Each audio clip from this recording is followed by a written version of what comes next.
welcome back to the Analyst Lounge. I am happy to welcome LS, who is kind of in the computer right now.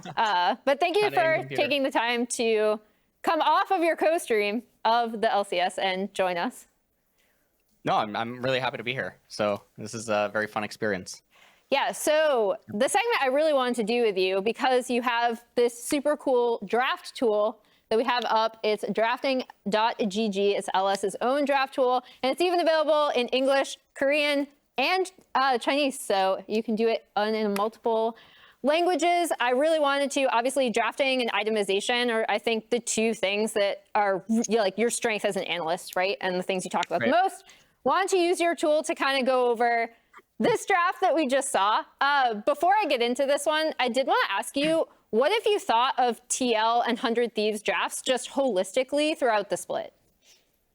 I feel like, well, when APA ended up coming in, I felt like there was a noticeable change because it seems like he's a lot more malleable in draft in terms of the champions that he can play. And obviously that drives some bans his way, right? The Ziggs one is the most notable. And I think that he has a lot of other champions like up his sleeve that we might end up seeing in playoffs, which is going to be really interesting.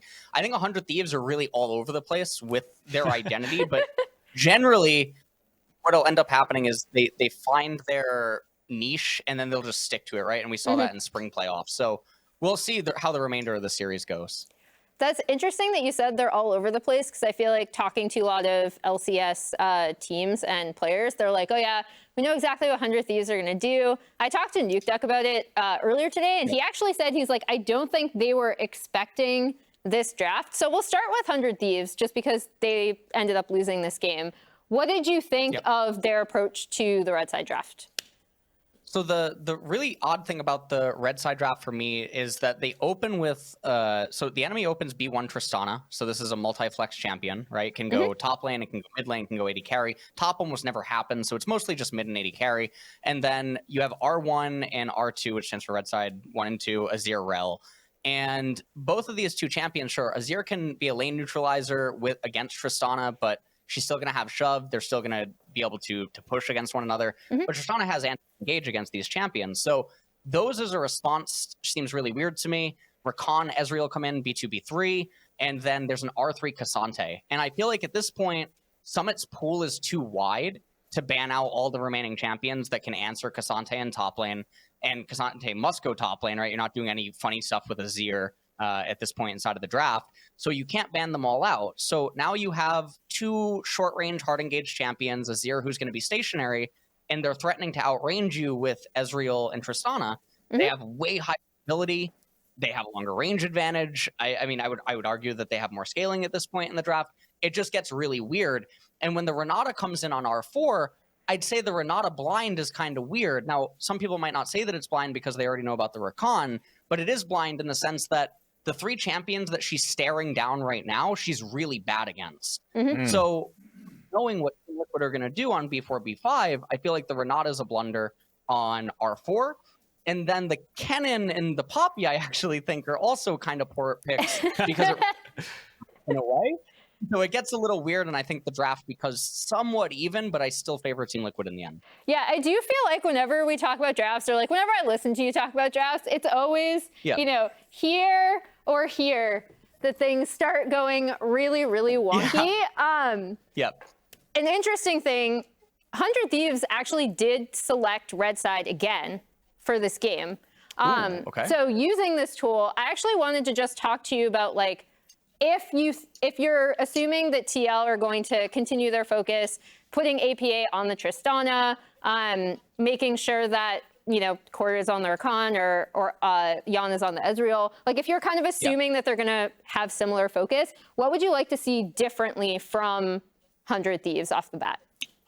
So right off the bat, I would want the Kai'Sa ban completely dropped, because Kai'Sa, so I'm probably one of the few people that's like really vocal about this. I don't think that Kai'Sa can be blinded, in the sense that one of the things about Kai'Sa that makes her really strong is she has 3 different modes. She has the Luden's mode, she has the Guinsoo's mode, and then she has the crit mode. And all of those play very differently, right? She has the Leandri's mode, but we've never seen it yet, I don't think. Maybe Unforgiven did it or something, or I don't know. I think he had a tweet where he did it, but Leandri's will probably be the only thing in the future once the nerf comes through. The thing about Kai'Sa is that she requires her 3 items to really come online, and that doesn't happen until 25, 26 minutes in game. 25, 26 minutes typically happens, you know, before Soul, right? Or like after Soul, is what I mean. So Soul stacking team compositions are really, really dominant against Kai'Sa, because Soul is going to be contested around 22, 23 minutes, and that's her weakest point.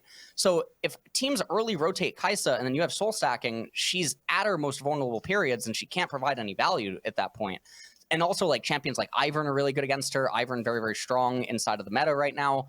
So I think dropping the Kai'Sa ban, and banning Tristana, who is a lot more problematic for neutralizing, just because even when you neutralize Tristana, it doesn't feel nearly as rewarding as neutralizing a lot of the other mid lane picks, because she's not as susceptible to counter picks as a lot of the other mid laners, right? If Azir comes in and stuff, there's a lot of counter picks to Azir, right? Xerath is open. Ziggs is obviously banned here. But other like artillery mages exist, right? Aurelion Sol is a champion that exists, even though people haven't been playing him. Veigar still exists. People don't play him. So these types of things. Can you see, just because kind of knowing these 2 junglers, I also think Ivern is really broken right now. And I agree with what you said about Kai'Sa, especially considering you did see 100 Thieves actually getting that early Drake stacking, right? It was becoming a huge pain point for TL. And do you see either of these junglers prioritizing the Ivern at all? No, I don't see either of them prioritizing Ivern. But I do think right, 100 Thieves could prioritize lane dominant champions and actually stack Drakes. And I think if that happens, Yeon, when he has picked Kai'Sa, has not looked amazing on it. So, and I don't think that I don't think Team Liquid would flex it mid for APA. So I think that like that would be a really big weak point, because I think that Pyosik also functions very, very poorly when his laners are not either neutral in lane or when they're actually just losing lane. Okay. Well, I actually wish we had so much more time to pick your brain, but I know you probably want to get back to your stream and we have to get into game. Thank you so much for taking the time. It was a pleasure as always. And we will toss it to the casters. See you later. Bye-bye. All right, thank you so very much, Lounge. And now it's time for game number 2 after a game number 1 that was just all over the place, trying to figure out where it was going to go. The Baron play was obviously the highlight of the whole thing. But again, like you guys said at the end of game number 1, both teams are going to look back at that and see a lot of things they wanted to play differently. Absolutely. I think both teams had really good moments. Both teams had really poor moments, right? And it's one of these things where it's hard to know exactly what the takeaway should be. You know, this is a game where, you know, Ellis talked a lot about the adaptations he would like to see coming into this, but this is a game where I would not be shocked to see teams almost run back the same kind of drafts. Right. Azir's going to be banned right off the rip, though. That was obviously problematic for TL. So what adjustments will 100 Thieves make as a result is what I'm most curious about. Well, we still have Jace and Renekton banned away. We've got the Ziggs. I feel like the Ziggs is going to stay permanently banned throughout this series. I don't think you ever let that one go through. Rumble also banned away, keeping that away from Summit. He's proved himself to be more than capable of absolutely smashing the lane on it time and time again. 100 Thieves with one more ban to go, letting themselves think about this one all the way down to the very end of the clock, and it'll be the Poppy. So a decent number of responses in the bans. Poppy knocked away and Azir knocked away. And I will say, even though it's only been 1 week and the game was still sloppy, I did think TL did improve their mid game, right? I think it was a better mid game than they showed against NRG. They've got the you right Baron where they sneak want was you. a big part of it. But just the way they were actually able to grow from a neutral game state to about 8,000 gold by pushing side lanes, not dying for most of it, does show growth. 100 Thieves needs a way to nip that in the bud. I wouldn't be surprised if they brought either a better side lane pick so they can keep control of the side lane waves a little bit better, or just way more engaged. I think they're going to draft all hard engage. I think that's almost guaranteed what 100 Thieves is going to do in this one, just because I felt like they floundered so heavily around the Baron. You know, they didn't really know what to do once they hit Soul Point, it felt like. Yep. That I think what we're going to see is just multiple forms of hard engage. The person with the sign that says pick Nautilus, I think we might have Nautilus this game to be paired with the Kai'Sa, have that as a form of hard engage. I do think, Renata can have a lot of value, but I think that, when you're looking at how 100 Thieves played out that game, if all they want to do is play for 5-5, if all they want to do is play for objectives, they just need a lot of forms of engage, especially if you're going to be going up against Xayah, who is very difficult to actually lock down. The other option is, of course, going very heavily towards the poke style. Xayah can really struggle against some of these long-range compositions, and you can just make Kai'Sa go AP, go for the poke variant, and try to play it out that way. All right, well, we've got the Xayah next to that Rakan being run back from the first game. CoreJJ going to be back on that one. The K'Sante is going the other way this time around. They're not going to allow Ssumday to lock that one in. Even though Summit was slamming him in the 1v1, Ssumday still had presence in some of the fights. He had a couple of good plays there. We'll see what 100 Thieves wants to do here. I'm curious if they're going to put Closer back on the Rell, because I wasn't impressed. I feel like it's just not one of those champions that lines up with Closer being able to maximize his playstyle and play to his strengths. So we'll see the Tristana locked in instead. Yeah, so this does generally mean that the Kai'Sa is going to be moving bot lane. They could obviously do something really strange, but I imagine that's what's happening. They're also taking away pretty much all the most comfortable picks, or the picks that APA at least has been playing on stage. Trist, Ziggs, Jace, those are his top 3. He has only played one time, a few other different champions. He has the Casio, he has the Neeko, he has the Victor that he's played on the LCS stage. He does have a bit of an oddball champion pool. If you look at his solo queue, he plays Pantheon and Kled and some various things like that. I'm not expecting that sort of stuff, but Casio even now getting targeted, that was a career long, I believe, his most played. So they really are trying to, I think, put him in an uncomfortable position here. And we'll have to see. Oh, excuse me. It was most played this year, 3rd most played in his career. It's a bully draft. It's a bully draft from 100 Thieves. They're saying this guy is new. His nerves were looking really bad in their previous series. Let's mess him up. Let's make it hard for him to focus on the game and play the way he wants to play. Maokai banned out from TL, so they want to keep that jungler away.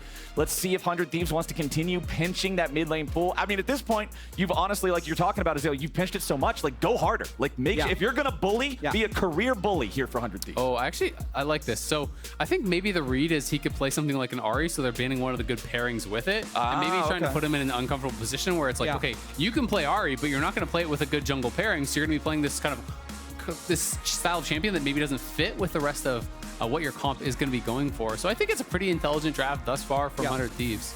The Vi ban is technically a jungle ban, but it still contributes to the overall plan of let's just make APA have a terrible time. Yeah, I'm down with it. All right, 100 Thieves, we still need to see a top laner and either a jungler or support out of these guys. I'm still going on record saying I would rather see the Rell in a support position, put Closer on something that seems a little bit more Closer style to allow him to get more involved in the game. But no, it looks like we're going to get Nautilus in the support role most likely.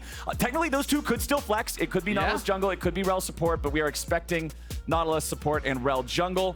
Back over on TL's side, what is the response there now with that information? I mean, they haven't been super troll with their hovers so far. I was actually expecting I wasn't expecting the Viego. This is out of left field. The Neeko, not as much. That is one of the things he's had the one-off pick with. They actually played it, I believe, Neeko Lee Sin the last time they paired this up, but it's still going to be something that fits the team composition. It was something that was really overpowered earlier on in the split, but has fallen off of late. I mean, if you turned off the nameplates, you say, oh yeah, Closer's grabbing his Viego that he's really well known for, right? This is, Pyosik has 0 plays on it the whole year. He did not play a single Viego game, so he's bringing out Viego in playoffs against Closer here, which is pretty interesting. All time, he has played a lot in the past, so it's not as though it's going to be a first timer or anything like that. But Neeko has really kind of fallen out of favor with some of the nerfs. Was massively popular in the early weeks of the split, where it was kind of super OP, has really kind of tailed off. So APA going towards something that he is comfortable on. I believe I was told that when he was coming up, he was initially a Neeko one-trick. I want to say some of the Academy guys were telling me that about APA. I thought it was Aurelian Soul. That was his solo queue one-trick. Oh, that was his solo. Okay. Yeah. Interesting. Well, I'm excited to see him play on it. We've already known that he's got kind of a reputation for being willing to play the stuff that not everybody else always wants to go after. Pyosik on the Viego, if you get resets versus this composition, you have so much gap close. You take the Rell body or the Tristana body, you hop, then you use your Viego ulti to hop again. You're playing Super Mario at this point, just jumping on guys. Absolutely. And 100 Thieves end up with a draft that is kind of what I was expecting after this game one. It's 3 forms of engage. They're saying, okay, Rell didn't really work out. We added Nautilus, we added Ornn, we put Doublelift on more of a playmaking carry here, someone that he can be proactive on the Kai'Sa. You have these two fairly mobile ADs. It's going to be AP for Kai'Sa, pretty much guaranteed. You're going to have the AD build, of course, from Quid, so you have that split damage, you have 3 forms of engage, you have scaling, you have 5v5, and it's going to be about if they can really make that work in the 5v5, if they can execute, because on the other side, there's some powerful engage as well. Between Core and APA, if you can find that perfect engage, it's going to be really explosive. Somebody that I thought had a really good game in game number 1 was Busio. We can look at like the different mistakes that 100 Thieves made throughout the game that caused them to ultimately lose, but I think he was one of the standouts that really kept them in it. But as we're waiting for the minions to spawn and collide, we're going to toss things down to Mark, who's standing by for an interview with Coach Rainover. Thank you very much, guys. Sitting here with Rainover, taking a look at the screen here. Very interesting draft, very big departure from game 1, I think, given that it was a run back of the sides. What made you change up some of the bans and picks? You obviously prioritized Xayah higher than Tristana this time. I mean, despite us winning the game, you know, I felt like the game wasn't like too much of a given for us. Like it was more of like them playing like the game super bad and not super bad. So I think just the way, looking at the way they played the game, you know, they just like kind of ignored the silence so much. So we wanted to play like more faster game, more like wing type of game. I respect the commitment to focus there as the level 1 was going down. Not too great for you guys. Tell me just a little bit about the team environment before we hand it back. Obviously, very crazy game 1. How is the team holding up? Everything's fine. Yeah, we're just like hyped, you know, but a bit worried because if you lose this series, you know, we're out. But we're just like trying to focus as much as possible. All right, cool. I'll let you go rewatch that level 1. We'll head back to the casters. Thank you so much. Thank you. Oh my god. Oh no. Everything's fine. He's like, he looks up, Mark's like, after that level 1, he just goes, oh. Just that moment as Rainover actually wasn't looking at the screen and realizes that the early game is completely blown up with kills going to Tristana and Kai'Sa. What a disaster. I mean, Busio and Quid also skilling W to be able to reset over the wall and also pick up the second kill onto APA. Hugely clutched by 100 Thieves, because the thing I was going to say about this draft is Quid and Doublelift really have to carry. Rell, Ornn, I think, yeah, it's good in 5v5 team fights. That's a terrible top side. Like if someone ever gets ahead, nothing can threaten Kai'Sa the whole game except for just the Tristana and the Kai'Sa. It's so uniformly two threat. Like the previous times that Closer Ssumday shut down Summit, let's say like back in 2022 playoffs, it's just Closer was playing like a Lee Sin or Viego and he could gank top. Like if Rell or Ornn gets fed, it doesn't matter. Summit's still going to be able to win the 1v1. And if we think about Kai'Sa and the way the champion likes to play, when you think about all the matchups that people like to pick into him, like the Kennen from the last game, the Gwen that got banned out in the previous game, he loves to itemize armor, Iceborne Gauntlet, Sunfire Cape. These things are his preferred items. And so when your only threats on the enemy team are 2 marksmen, it's just a dream game for Summit on this Kai'Sa. Meanwhile, bottom, Closer's coming down here, looking to get that shattering strike. CoreJJ gets away with 100 HP. Closer going into the crash down as Closer ends up eating a whole lot of pain and not really contributing a lot to the play being made by the bot lane duo. Did get the flash and the ghost off Yeon though, so that is big, so well worth it. And we also have to remember, even though it is 280 carries, it's going to be Doublelift going AP, and they're going to look for the dive on Yeon. Yeon now stunned up, down to 100 HP. He's bursted out. CoreJJ falls 2. They'll make it a 2-for-1 as Summit TP's down, but he's too little, too late. 100 Thieves up 4-1. Doublelift 3 kills at 3 minutes, and that is good news if you're a 100 Thieves fan. And Summit as well, who is winning that top lane 1v1, has to spend his TP to try to cover the bot lane dive, which relieves the pressure on top side. So this is the redive here. They wanted to try to stay around, but Core is so low, we can't help to defend Yeon. And it's a great initial start here from Busio. Gets a passive auto, then uses the hook to lock down the Rakan as well, setting up Doublelift for that double kill perfectly. Yeah, what an absolute dream start for 100 Thieves. They not only get 3 kills onto their carry Doublelift, but also Ssumday gets the pressure relieved. Like, there's no organic way to make Ornn okay in that lane versus the Kai'Sa Viego, except for that. Like, I actually think Summit would really want that TP back, right? He needs to actually 5-plate this Ornn so he can become a giant tank to not get one-shot by the Kai'Sa Tristana. If that goes awry with how the other 2 lanes are going, it could end up being a quick 100 Thieves win. Man, 2,000 gold, 4.5 minutes in. Doublelift with 100% kill participation and owning 3 of them himself.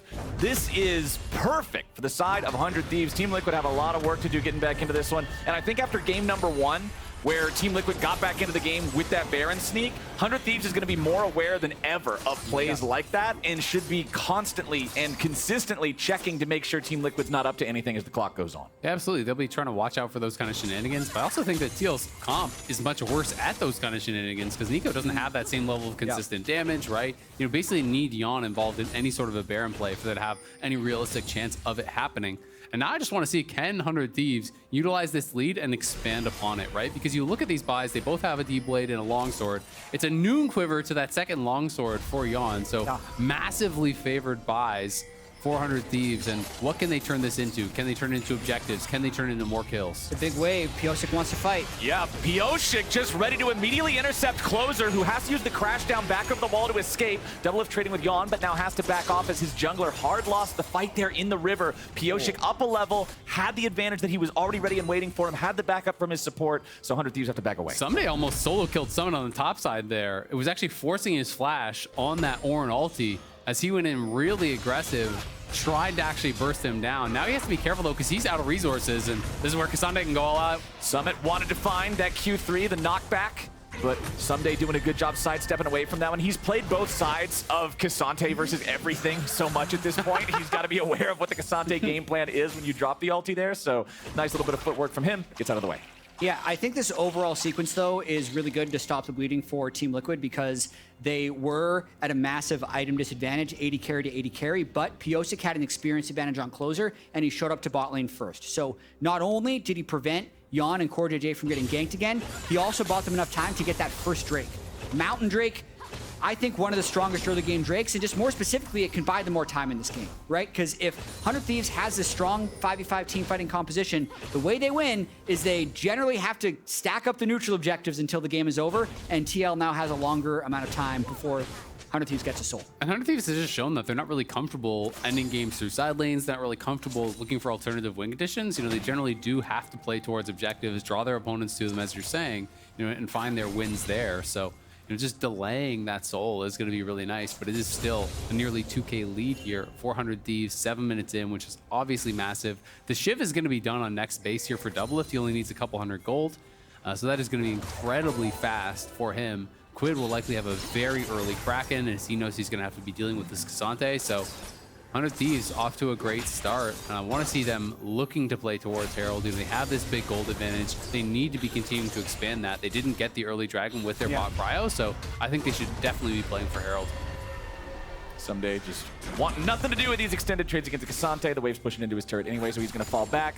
Much closer in the farm department in the 1v1 this game compared to the previous game in the 1v1 top side. Still plus 1.8 thousand gold for 100 Thieves overall. Nobody with a fully completed item yet. Still working towards those first completions, but the components looking pretty solid for everybody. They got their favorite items with the Sheen on the Ssumday for the first buy, Bombies on both of the frontliners for 100 Thieves. Pyosik will go ahead and start up this Herald. In the jungle, it's going to be hard for Closer to ever contest Pyosik 1v1 just because Viego outduels Rell every single day of the week. So if they want to try to contest this, they're going to need some help. APA and Quid both looking to potentially get involved here. The Herald down to 2,300 HP. The eyeball is active. Ssumday's going to come down and try to interfere with it now as APA and Quid 1v1 off to the side, but Summit joins up. He goes all out. He brings Quid back underneath the turret, and Team Liquid ends up taking out the enemy mid laner, but 100 Thieves finish off the Herald at the same time. Yeah, they still get the Herald, and because, you know, TL didn't have their AD actually moving, you know, Yeon only committed halfway, so it would have been a 4v4 even after that kill if they had committed to the fight, so they're not really able to do it. 100 Thieves do give up the one kill, but still pretty well worth it, I would say, for that Herald. And Yeon's not going to be able to have time to actually push this in, so Doublelift will be back down towards bot lane to be able to catch it, and Ssumday gets to play top. So overall, I would say it's a pretty positive play for 100 Thieves. Yeah, as long as they can use this Herald aggressively for either mid or bot lane, I think accelerating Doublelift is the #1 thing they want to do in this game. Kai'Sa on this patch, as even Ales was talking about between segments here, if he gets to 3 items, he really, really turns on, and I think that's how 100 Thieves is ultimately going to win this game, is once he hits that breakpoint. So I would definitely want to have Closer basically camp bottom lane as much as possible and try and organize some 3v3 fights. But the problem is Pyosik thinks the same thing, right? He's been camping in this bot river as well and is stronger 1v1 than the Rell currently. And there he is again, just setting up, and you can see Closer wanting to get involved. He takes the blast cone over here. trying to clear out the ward that was placed down by TL, as Pyosik now disengaging, recognizing the strength of 100 Thieves in the 3v3, does not want to get jumped on here at the very start. The only way they would win a 3v3 like this is if he's able to get a reset, but if the fight starts off focusing him, very difficult to do so. Busio with a nice engage there, going all in with a depth charge, forcing CoreJJ back, flash into the crash down, but Closer doesn't get anybody. Yeon needs the Void Seeker at the very end. Team Liquid spinning a flash and a ghost to get away from 100 Thieves. The Thieves not really hurt at all, continuing this push, wanting to get the wave crashed in. Summit tried to force that extra plate back down on the top side at the same time, but won't quite have enough to get it. Team Liquid clearing away the minions now. 100 Thieves not going to find a dive. And Closer's going to hold on to the Herald for now, but he may elect to stay around and drop it. You know, as Viego actually leaves the area, he's just kind of walking back in. Core spots him, so you'll see Pyosik moving back down, but Closer's trying to threaten the dive, and the TVs are coming in. Busio going for the flash engage, but he ain't gonna find it. CoreJJ with a knockup on to 2. Yeon and Pyosik diving even further. Massive pop blossom from APA finds 3. Quid and Busio gotta try to get back as Closer is too far behind enemy lines. Pyosik picks up the kill. Quid staying around a little bit too long, and now he's gotta get away. The blooming blows are gonna force him back, and Team Liquid holds the line. And Closer just kind of went on a solo mission, diving in onto Yeon, didn't elect to use the crashdown to try to retreat, you know, goes in onto Yeon by himself, but no one can follow up. Ends up being a disaster there, 400 Thieves.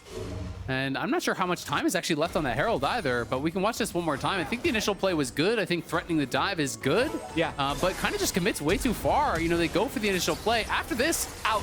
Yeah, get out. Why does he go back in with the W? I don't really understand it. Maybe he's thinking that Doublelift can come in with the ulti, but Core did a good job actually CCing Doublelift up with his own ulti. Yeah. And I think that was maybe the thought process there, is that Doublelift supposed to follow up. So you have to give credit to Core for denying that play with his CC. Yeah, I also feel like 100 Thieves was using both teleports on that play anyway, so they were thinking like, let's win this fight, let's pick up a couple kills, break the turret, and we're really going to blow the game wide open. But it ends up doing the opposite because they were unable to link up and be on the same page. So they use both TPs, they don't get the turret, and the second dragon actually goes over to Team Liquid as well. So despite Doublelift being 3-0 at 12 minutes, they didn't secure any drakes for their own team.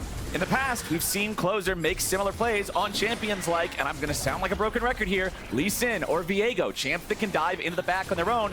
Rell is not that. Rell does 3 damage. She goes in, she sets it up for everybody else. The lack of follow-up, like you said, credit to CoreJJ for being able to shut that down, means that Closer's not ever going to find those plays on his own, and it seems like he's just disjointed with the rest of the team. I mean, you're just there to facilitate, right? And it is hard to know, you know, did Doublelift call, hey, put Plasma on him, I'll come in, you know, who's making that call in that situation? But at the end of the day, they do get a really good swap up towards top. They get the first turret. It's actually local gold as well going to Doublelift. So Doublelift was already ahead.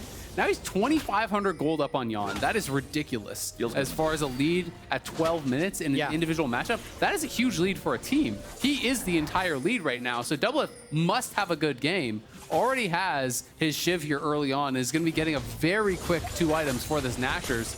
But 100 Thieves is going to have to start fighting dragons here. It is Hextech, which is incredibly powerful, you know, for both sides, but especially I think, you know, 100 Thieves, if you can get that as double MarkZ, that would be amazing. So they got to be setting up for those and trying to utilize this power from Doublelift. Yeah, I mean, I really like that they were able to get the solo turret for him.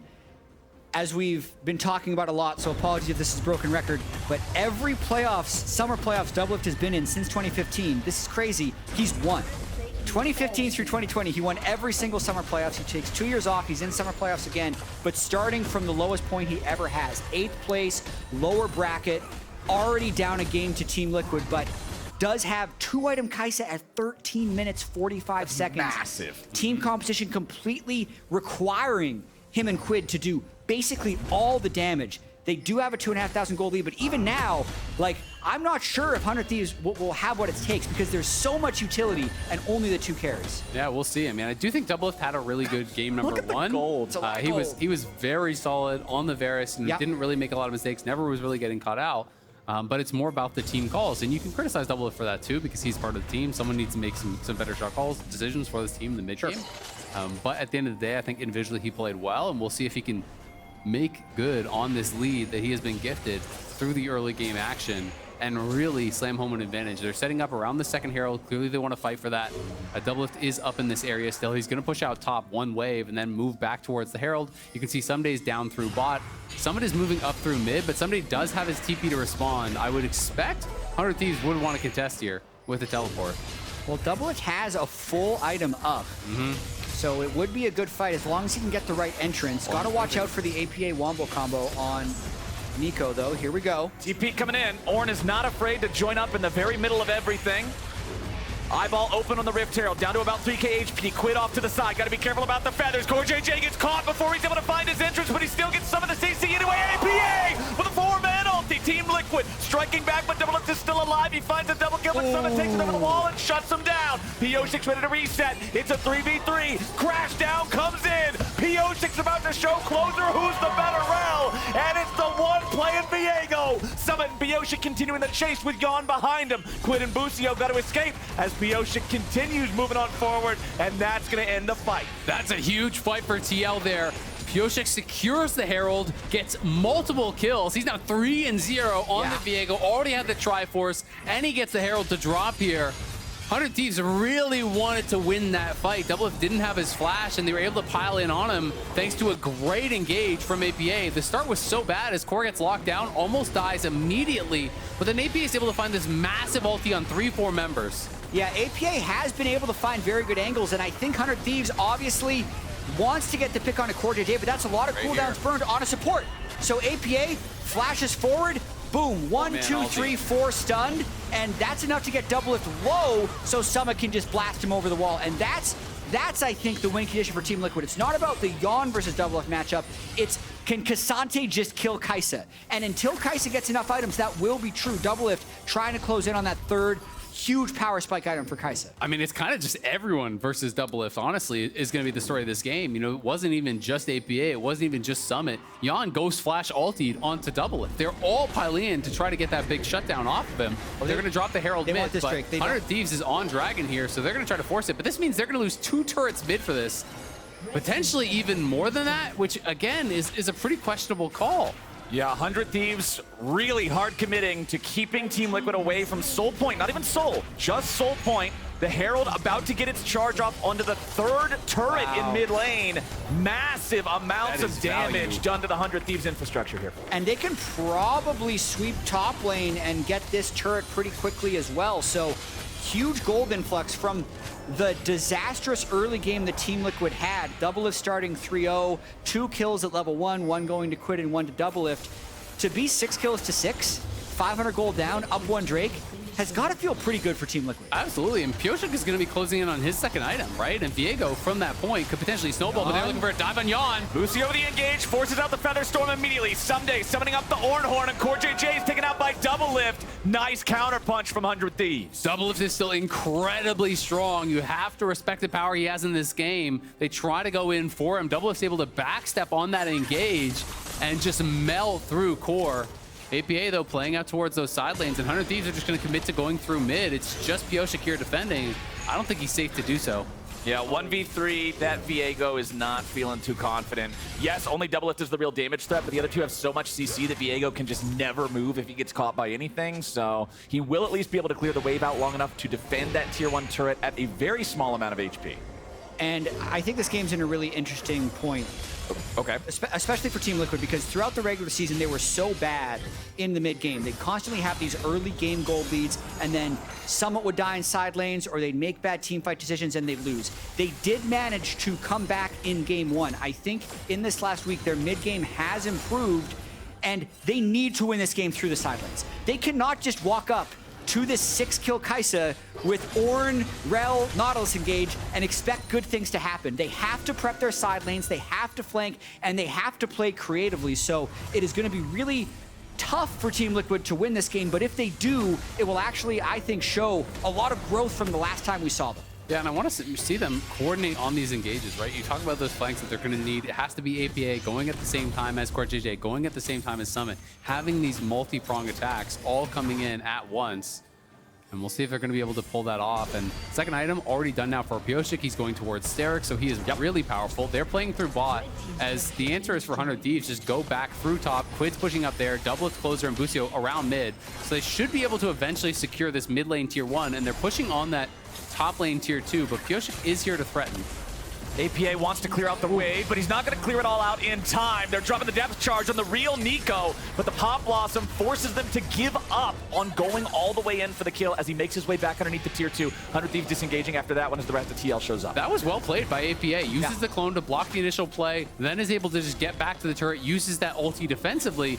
At the end of the day, it's a flash and an ulti out of Busio for just the ulti there from APA. 100 Thieves do bully down the tower, maintain a very small gold lead here. And Doublelift really has all of it, so the other guys on the team are pretty behind at this point. Yeah, and I do wonder, I think about some of the ways the Team Liquid came back in the last game. They just started flipping objectives.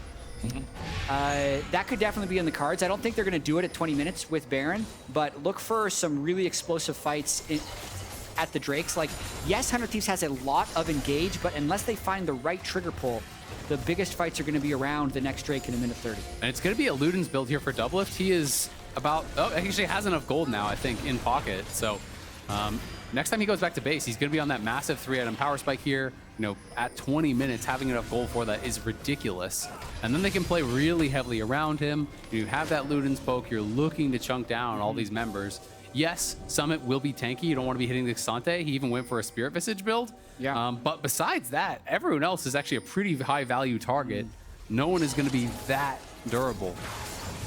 It's so difficult too, especially if things go the way that Jatt's saying, where it's going to be these big explosive fights around objectives to deal with that Void Seeker spam. Even if you are just hitting Summit, you're at least getting the cooldown back. Okay, 3 seconds till the next one, no big deal, right? Those things are so obnoxious around these objectives, and especially for targets like everybody else on the team not named Summit, those things are going to hurt if they stack up. And you know that 100 Thieves will be happy to sit back and play Protect the Doublelift as he tries to land that poke. I mean, that's 3 items to 1.5. Doublelift versus Yeon. Normally, Kai'Sa is going to get to these 3 items at about 25, 26 minutes. That's how accelerated Doublelift is right now. He's completed them before the 4th dragon even spawns. I mean, he has a monster lead, but it also means with the gold almost even, that Pyosik has a huge lead and Summit has a huge lead, right? So there is gold on the other side. There is power on that other side. And it's going to be about this dragon setup here. Summit did go back to base, but he's using the Hextech gates to get out on the map. And Quid finishes his buy. He's TPing out as well, so it's going to be a fight. Ssumday getting caught out here a little bit. Takes a small chunk of damage, but Summit eating half his health bar there to Quid's explosive charge, plus the Void Seeker from Doublelift. 100 Thieves chunking out the enemy front line, now turning their attention back over to the Drake. APA using the clone recall trick to try to get a little bit of scouting down, but no, the Drake is secured by 100 Thieves. Nicely done. Just that initial chunk onto Summit, I think, was enough to dissuade TL from trying to bully their way in. Summit would have had to lead the way if they wanted to move into River. And now 100 Thieves moving up towards the top side. They want to clear out vision around that Baron and potentially force the TP off APA because he's showing bot right now. They kill this so fast, and they have the power spikes on the carries. That's the big thing. Like, they could be going for the juggler right now, but they do decide to play it slow. I think it would be an okay call to start it, get the TP. You know what I'm going to say? This is a result of last game. How bad their Baron start went might be making them a little bit nervous. This is such a big power spike for them with 2 items on Quid and 3 items on Doublelift, as well as all these engage tools. Like, that's actually a moment to me where if they end up losing this game, they're going to look back of, like, they could have just started that Baron. They're not going to take damage because of the Ornn. They have amazing turn, and they have way more damage on their carries. That would have been a way to jump start this game. And I think, Jatt, you've been talking a lot about Team Liquid's faults throughout the split and sort of how they've had good early games, but unlucky mid-games, we can call them. On the side of 100 Thieves, the biggest fault that I think everybody is constantly going to go back to is the indecisiveness, the lack of making a play, the fact that they seem to be content with sort of just do nothing and scale, but you can't just always do that. You've got to make a decision at some point. Yeah.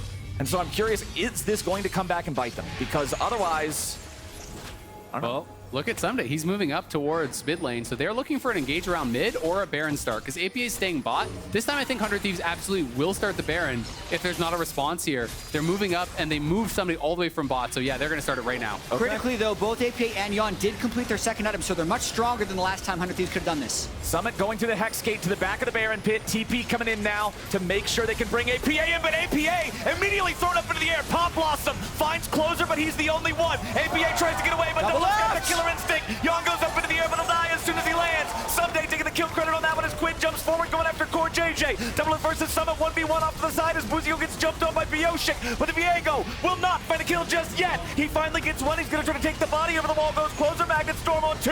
They're looking to get the tanks. They got to focus Pyosik. Summit tries to disengage. Doublelift hot on the chase, continuing after him. Finds the kill with the Void Seeker as Quid takes a rocket jump forward. Pyosik lives, but there's 3 dead on Team Liquid for only the support on 100 Thieves, and they're right back into the Baron pit. That final kill was so critical there because Summit had TP. He would have been able to base TP back, potentially look to find something, but instead 100 Thieves win the fight. They'll get the Baron. The turn on the TP was excellent. That timing on the knockup from Ssumday was picture perfect on APA, and even though APA did survive for a while, Doublelift was able to get in the back line, finish him off, and this is the kind of play the 100 Thieves needed to make. This is why they drafted so much Engage, and we can watch it one more time on the TP coming in. Yeah, and Doublelift is just so fed. So amazing knockup by Ssumday onto APA, but then Doublelift just being on Kai'Sa, knowing when he can fly in. Really good timing because there's no counter engage that can follow him here. He also dumps a bunch of damage down onto Yeon, and once that's done, those are carries taken care of. The rest of the fight should be easy. I mean, it was a beautiful fight from Doublelift. He found the angle from the pit to hit the Void Seeker on APA right as he arrives, right as he gets knocked up, and then waited, as you said, waited until he was kind of creating space from the rest of the team. Max range ulti over the wall there, gets that final kill. I believe his Void Seeker right as he was going in with his ultimate onto APA also hit Yeon, so he got so much damage down there. And this is now an 8-kill Kai'Sa here. Nearly has the death cap completed. We're into a pause, unfortunately. Yeah, I know. But hopefully it'll be a quick one. Man, Team Liquid coming to what they thought was going to be a good fight, but right into the waiting arms of the Ornn knockup on APA. Yeah. That was beautiful. You said it, Isaac. The timing was perfect. That's one of those things where if you get it right, you look amazing. But if you get it wrong, you're going on a funny fail compilation. Like, it would just be a disaster. APA getting popped at the very start of that fight. Yeah. Pop Blossom only hit the tanks, right? It only hit Ssumday. It only hit Closer. Practically no value at all. Doublelift now, 13,600 gold. The richest person on the enemy team is now Pyosik at not even 10K, and Yeon has just over 9,000. So more than 4,000 gold, about 4,500 gold ahead of where Yeon is at this point. It's a ridiculous lead. He's closing in on that death cap at 25.5 minutes here. And Doublelift has everything he does need to try to take over this game. But it must be pointed out, he has no flash. And Core has his flash, Summit has his flash, APA has his flash, so he will be a massive target. And I think we're going to see TL potentially try to force before that Summoner is back up, because Doublelift has to die, and has to die quickly in a fight. Yeah, I'd expect them to try and kind of go for an all-in fight around the next Drake spawn. We'll get information on the pause as soon as possible as well, but it is looking like the series is going to move to 1-1. As some of the players look like they've been given permission to leave the stage briefly, so the fans have been very vocal today. It's great to see. This is such an important series, right? For both teams. Like, Doublelift, his legacy in the LCS of winning every summer split from 2015 through 2020, taking multiple years off, coming back with Bjergsen retiring midway through the split, it not going well at all in summer to now being here. We're long away from a turnaround. He's yet to win a playoff game, but if he could pull it off, it would be incredible. While we wait for this pause to resolve, let's go ahead and listen to Yeon's thoughts on going up against Doublelift in his very first playoff series. For our upcoming match against 100 Thieves, I think they were very shaky in the regular season, but I'm pretty sure they're a good playoff team, so I'm excited to play against them as well. My matchup against Doublelift is pretty much the same as I always do. I would just think of them as another Berserker, FPI, Unforgiven, 6A. It's all the same. It's all the same. I mean, if you turn the nameplates off, they're just Kai'Sa. Yeah, you're just playing a single-player game with some very advanced AI. And that's one of the ways that you can try to keep your cool, I guess. Yeah, I mean, I think a lot of players do try to look at it in that way, right? And I think people will maybe meme on them for that answer a little bit, but I do think it speaks to kind of the mentality you have to have. You can't be intimidated by the opponents, right? You can't be intimidated by the people that you're going up against. And that's something that I think a lot of players will talk about when they're first coming up into the pro leagues. You know, you come from academy, all these guys that you've watched for years and years and years, that you've maybe idolized, that you've maybe watched to kind of model your game after. and all of a sudden you're sitting across from them, you're playing up against them. If you give them that respect in your mind, it's like you're almost defeating yourself before you even start. You've got to be like the Gold 4 brand that solo killed Faker in solo queue. Just be like, I don't know who this guy is. He's just playing flat. I'm going to burn him with brand. As long as you believe in yourself, you're good to go, man. Well, hopefully we'll be able to get back into the game here pretty soon. Still not sure exactly what the state of the pause or the state of the game is. I don't see any refs, so I'm assuming it's not a tech issue. You know, everyone is kind of just milling about, so maybe it might have been a bio break. I'm not sure. Might have been. That was kind of my guess too. That's my assumption. Yeah, with no refs there. Yep. What is bio break? Is that like a quarantine? Like going to the washroom. I thought he was talking about like biological break. Yeah, like a reactor broke down in some sort of experiment escape. There's a chemical hazard on the stage. I was like, dude, I didn't even know we had that here. That's kind of badass, but on the other hand, I don't want to die. Yeah, one of the players brought a barrel of nuclear waste onto the stage. See, that's what came to my mind. It's like that biohazard symbol. Honestly. Okay, man, I'm not We're really getting unpaused. Let's go. Yeah, I've been told that we are about to unpause, so we're back into the game now. It's 25.5 minutes in. It's a 3,000 gold lead for 100 Thieves. It's 2 Drakes to 2 Drakes. Ssumday charges forward, but he's all alone. Ssumday may have overcommitted here. I'm not really sure what this one's all about. He has to flash away back to the safety of Busio, and now Ssumday's got to reset. This is interesting. So there's been multiple Ornn upgrades. He hasn't actually upgraded Doublelift though. He did upgrade both Quid and Closer. A little bit surprised they didn't actually do Doublelift. Probably just wasn't close to him on the map is what my assumption is. Either not close to him or because Kai'Sa finishes the Mythic 3rd, maybe when he hit his level, it had he just hit the levels. He just hit Doublelift the level. almost has death cap, so I think he's had it. I was trying to play devil's advocate. I mean, my guess is he just wasn't by him, right? And he's just like, stats are stats. But it is surprising because usually when someone's having a monster game, they get the first upgrade every time. Right, yeah. They're the ornament king. All right, APA staying disguised as CoreJJ pretty frequently throughout this game. So still does not want to get hit by any of those Void Seekers. 100 Thieves looking to put some pain under the tier 2 turret here in the bottom lane. Closer off to the side. APA only going to lose the clone. Ornn summoned up. Ssumday right to the uprights. Worth 3 points, but nothing here in League of Legends. Closer. Shattering strike. Yeon having to escape. APA! Blossom coming out from APA to find the engage on everybody. Doublelift goes on a rampage and Busio drops. Doublelift's got to try to keep himself alive and he's doing a Pyosik got him! Pyosik's about to melt, but he found the reset on the Doublelift. Will he be able to do anything else? It doesn't quite look like it. Summon goes all out. The rest of 100 Thieves are still in the answer. 100 Thieves just pulled it off. A triple kill over Quid. Doublelift died so the team could thrive. They're going to come back, finish game number 2, and tie this series up. Just like that, 100 Thieves going to close this one out in under 30 minutes. Massive game here from Doublelift. It started out perfect at level 1, and they made that lead count. From level 1 to a 27.5-minute win, 9-2 Kai'Sa, 4-1 Trist. You boys said the carries had to carry, and they get it done. 100 Thieves ties up the series. Did they ever? That was a massive gap in this game for Doublelift, showing you what Summerlift really means. I will say, though, we are in for quite a series because that was a disastrous level 1 for Team Liquid in this game. They're going to try and wipe that one out of their brains. Pyosik was having a pop-off game on Viego, but they were just too far behind the curve of the game. I'm really curious to track Pyosik in this series because from this shot, after game 1, he looked pretty mad. And in this game, when you're the 4-0 Viego and everyone else is dead, that makes you pretty mad. So what's he going to come back with in game 3 to try and take this series back? I mean, I think it's such an interesting series, right? Because game 1 was very back and forth, mistakes from both teams, good plays from both teams. You kind of wonder what the takeaways are. From game 2, if you're TL, you kind of want to just say, well, it was just a level 1, who cares? Nothing else really mattered. But at the same time, you have to evaluate separately from that, is this style of a draft going to be problematic? Because it gives 100 Thieves very clear win conditions, lots of forms of engage, double carries here for Quid and Doublelift. This sets them up, I think, for the game that they want to play.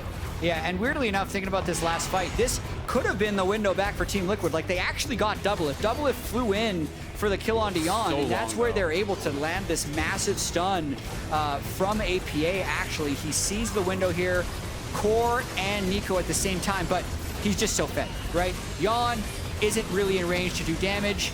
and you can't quite reset early enough for Pyosik. And one of the biggest things is that Doublelift still had his ulti shield from the Killer Instinct when that came through. And that looked like, you know, just kind of eyeballing it like 700 shield, 600 shield, something really big, because he had his death cap and everything completed. So that allowed him to live such a long time that, sure, yeah, they did kill him, but Doublelift makes the aggressive play when he has this big advantage, and they have to put so many resources into killing him. You have no option but to go for Doublelift as TL, and that created so much time, so much space for the rest of the team to secure the 5v5. And hey, as it looks like we've got another playoff series wanting to go the distance, a reminder, the tickets are officially on sale for the LCS Championship in Newark, New Jersey on August 19th and 20th. You can head on over to Ticketmaster.com right now to claim your spot, and we'll hope to see you there. But for now, we're heading back over to the LCS Lounge to break down Game 2. What's up, Captainflowers? We're hanging out, just Emily and I. Normally there's 4 people on this couch. There's just 2 today. Raz is subbing in, though, as best he can, because we got to talk about Game 2 and how 100 Thieves answered this series back 1-1. So it all started with this play. This level 1 was absolutely insane. I felt so bad for Rainover as you were interviewing him during that. So this is kind of the classic, like, we have Nautilus. We're going to go see if we can't find anything. It's not exactly, everything is on fire now. And the worst part about it, right, is like, this is what sets Doublelift and Quid ahead. Like, and Doublelift just successively takes over this game. He absolutely monsters this game. They did a good job making dives happen in the bot lane. That was so well played by Busio to initially land the hook. Oops, I'm going the wrong way. The initial route into the hook was just a really heads-up play of baiting CoreJJ in, and then actually going onto him. This is good stuff. I have a thumbs up emoji. Look who's here, Mark. It's Closer. Closer making stuff happen, baby. We got a circle.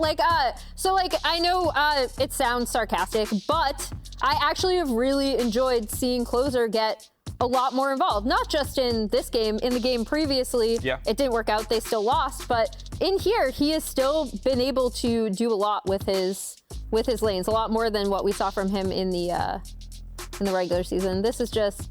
So I was going to say, TL did make it a little close. They had this Rift Herald fight, and then this play right here should have actually fully brought Team Liquid back in the game. This is a 5-man commit on a bot dive that Team Liquid turns with just 4 people and comes out 1-for-0. Huge ult out of APA this entire game. Gets a nice stop there from the follow-up getting to Closer because everyone was trying to get to this side of the screen, but him and CoreJJ blocked that from happening. But the biggest thing is actually what happened on the backside of that fight. Summit, if you missed it, he's actually down. Let's rewind to the... Can we rewind to the previous play? Yeah, I guess we can go back a little bit first. So if you go back, Summit has actually reset. If you look at the minimap, he is right here because he was recalling to try and cover that bot dive, but he could have just stayed top. This turret has 4 plates on it at this point, and it was like 1 hit from getting it down to 3. If he doesn't reset, because he was behind this play anyways, he had no chance of making it here in time. If he just stays top and keeps perma pushing this, he gets monstrously ahead. They turn this around, and then there's no good reset point for 100 Thieves. But because he goes bot, and he doesn't just go bot, he actually stays bot forever, and he's like going to blue buff with CoreJJ to like set up for a potential like bot play. Like they cross mapping right now for no reason, and during this time 100 Thieves are going to take this whole top turret because off that failed play they get a reset into an empty lane top side, and Doublelift gets catapulted ahead after a failed play. Here, pause here just because or go back a little bit, I guess. I did want to point out the vision coverage in the, because like what they do is they kind of waffle around bot side, and then they do set up these 3 wards in the enemy bot side jungle.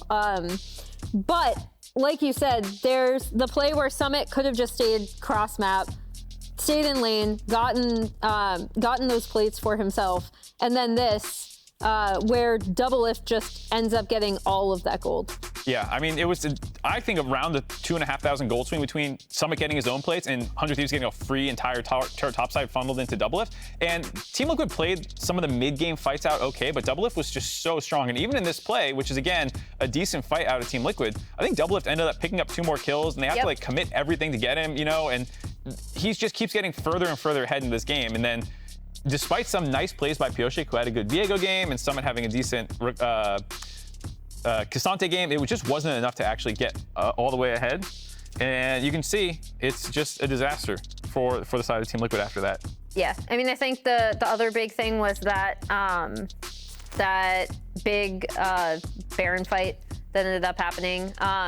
There's we see the little reprieve where TL, it's like, okay, Maybe they're clawing their way back in. They even peek a little bit up in there. But that jump right there is that play that I was highlighting with the bad reset timing. If you just stay top, that gold graph just continues going up in your direction.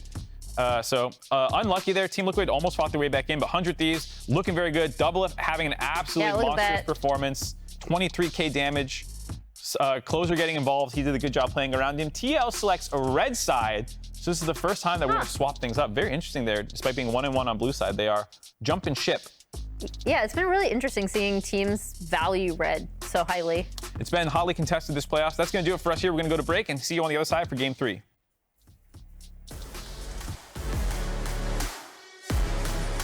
I'm holding here. If they're stacked here, they won't even kill anyone. Okay, let's go. Come on.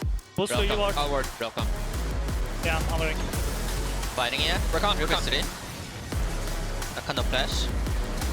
Very good. They're fighting. Okay, everyone's coming. What they have? SF, I'm reacting. Nice, I'm basing. Rakan no flash. But nothing here in League of Legends. Closer. Shattering strike. Yeon having to escape. ABA! Blossom coming out from ABA to find the engage on everybody. Doublelift goes on the rampage and Busio drops. Doublelift's got to try to keep himself alive and he's doing a Pyosik got him. Pyosik's about to melt, but he found the reset on the Doublelift. Will he be able to do anything else? It doesn't quite look like it. Someone goes all up. The rest of 100 Thieves are still in the answer. 100 Thieves just pulled it off. A triple kill over Quid.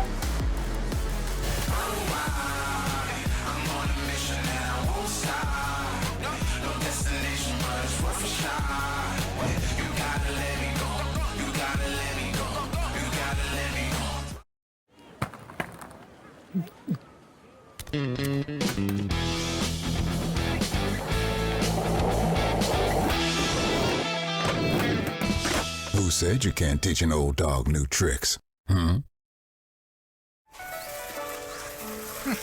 Typical beginner's mistake. Yes, they all start from the outside. So, will we help him? What else? Here, try it with Red Bull. Red Bull gives you wings. With Verizon's new My Plan, I get exactly what I want and only pay for what I need. Now I'm in charge of my plan. Introducing My Plan from Verizon. You get exactly what you want and only pay for what you need. And it all starts at just $30. It's your Verizon. Myself and my team didn't have the best starts. So if we win the trophy from here, it would mean a lot to me. Like, we are able to come back from this struggle and make it in the end. That means I should never give up. Once you are mine, and I'll get you again. But instead it's Closer swooping in to pick up Yeon. They're trying to fight it, smite fight. Oh, Closer's attempting. Closer gets it! Now FBI has to be protected by the rest of his troops, but the Heartbreaker, the Playmaker, it's Closer with a double kill on Viego as FBI tries to escape. Closer's got the Spectral Maw and a triple kill. Make sure to use LCS Summer for $10 off your order of $15 or more for new diners until the end of the split. Terms apply.